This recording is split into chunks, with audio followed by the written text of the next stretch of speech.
जिसने चारा घोटाला कर दिया हो, पशुओं को चारा खा लिया हो, उसके साथ मिलकर सरकार चलाने लगे।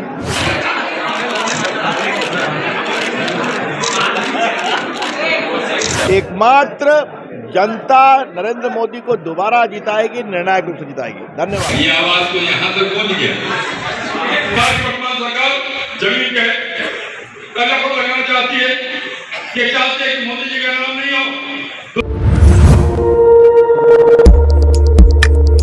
नमस्कार, आप देख रहे हैं सोसाइटी। मैं देवेंद्र सिंह लड्डू। इस वक्त हम हैं पटना सिटी के अरोड़ा कंपाउंड हाउस में है। इस वक्त हमारे पीछे देखिएगा तो बहुत बड़ा कार्यक्रम का संयुक्त मोर्चा सम्मेलन का आयोजन किया गया है और भारतीय जनता पार्टी का जिस तरह का 9 वर्ष सफलतापूर्वक कार्यक्रम चल रही है और खासकर देश में जो भी गरीब है उनके लिए कल्याण का कार्यक्रम चल रहा है। इस मौके पे भारत सरकार के केंद्रीय मंत्री लघु सूक्ष्म विभाग के भानु प्रताप वर्मा जी, पटना साहिब के लोकप्रिय सांसद रविशंकर प्रसाद जी, पटना साहिब के लोकप्रिय विधायक नंद किशोर यादव जी, पटना महानगर के अध्यक्ष अभिषेक चंद्रवंशी जी, तमाम कार्यकर्ताओं के साथ में खास करके जब देखा जाता है तो संयुक्त मोर्चा में अल्पसंख्यक मोर्चा, किसान मोर्चा, ये तमाम मोर्चा का यहाँ पर सम्मेलन है और काफ़ी जब इस हॉल जगह तो गहमा गमी है, एक उत्साह रूप से इस कार्यक्रम को शुरू किया गया है। तमाम कार्यक्रमों से अवगत बन रही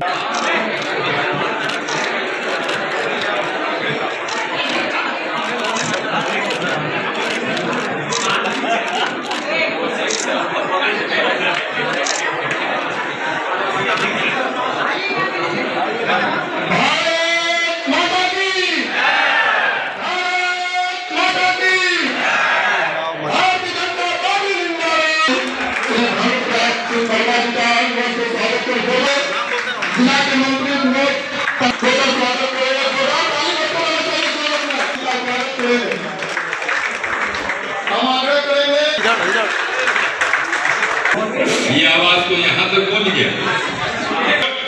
आज उसी के बढ़कर को है 1,52,029। देश में एम्स का 8 आज बढ़कर के हो गया 23 और बिहार में तो एक ही एम्स था पहले, वो ने दिया।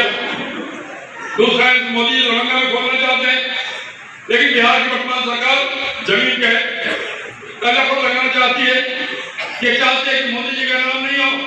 दूसरा नहीं खुला बिहार में तो जमीन का लंबा लगाने का काम आते हैं। मोदी जी की सरकार में तो उन्होंने लिया, एक घर में बिजली कनेक्शन सचमुच आने जाए। कह सकते हैं कि लग रहा है, ठीक है। तो भाजपा को क्या लगता है ये जो बिखराव यहाँ पर विपक्ष में दिख रहा है, इस्तीफा दे दिया? नहीं, विशेष रूप से भारत को हमारे भारतीय जनता पार्टी को लगता है भारतीय जनता पार्टी जो इतनी सशक्त, इतनी ताकतवर है कि एक चुनाव लड़ने के बाद दूसरे चुनाव की तैयारी कर देती। वो ये नहीं देखते क्या है। और आप समझते हैं देश के यशस्वी प्रधानमंत्री का सम्मान देश में ही नहीं है, विश्व में है। वो विश्व में भी वो नंबर 1 के नेता हैं। बिल्कुल जहाँ कोई जनगणना की जाती है, लोग आगे बढ़कर उनका स्वागत करते हैं। तो ये लग रहा है लोगों को किस तरीके से वो सब अपने अपने दलों की रणनीति है, किस तरीके से हम देश के यशस्वी प्रधानमंत्री ने जो योजनाएं गरीबों को दी हैं, हम किस तरीके से कम इनके पीछे ना चल सकें तो कुछ योजनाओं का लाभ जो लोगों को मिला है उन्हें हम वर्ग ला के कुछ ना कुछ करने का काम करें, इसलिए वो लोग कर रहे हैं। कि यशस्वी प्रधानमंत्री जी ने कहा है कि एम्स का निर्माण होगा, तो जहाँ जहाँ उन्होंने घोषणा की वो एम्स का निर्माण होगा और निश्चित बनेंगी सारी चीज़ें।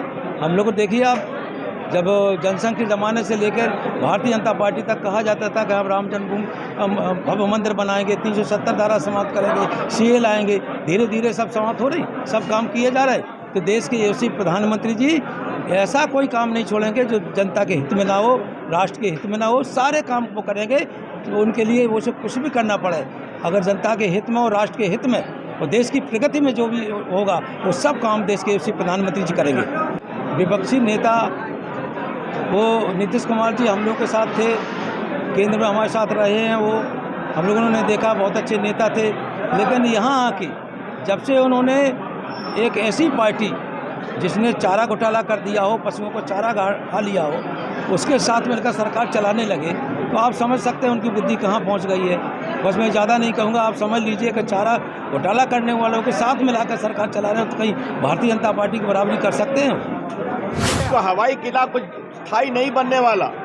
प्रधानमंत्री के बहुत दावेदार हैं, कोई वैकेंसी नहीं है। एकमात्र जनता नरेंद्र मोदी को दोबारा जिताएगी, निर्णायक रूप से जिताएगी। धन्यवाद। भारत सरकार के केंद्रीय लघु सूक्ष्म मंत्री ने नीतीश सरकार पर जमकर निशाना साधा है और जिस तरह का जिन्होंने वो जिक्र किया है चारा घोटाले पर, ऐसा लगता है कि अब भारतीय जनता पार्टी कहीं के छोड़ने वाले नहीं है और खास करके महागठबंधन की जो बैठक हो रही है इस पटना में, उनको लेकर भी जमकर निशाना साधा है। कहीं न कहीं जब देखा जाता है तो एक बार फिर भारतीय जनता पार्टी और महागठबंधन में एक जोरदार बहस छिड़ चुकी है। इस मौके पर रविशंकर प्रसाद और नंद किशोर यादव ने अपनी अपनी बातें रखी। ऐसा साइट आप देखते रहिए। जय हिंद।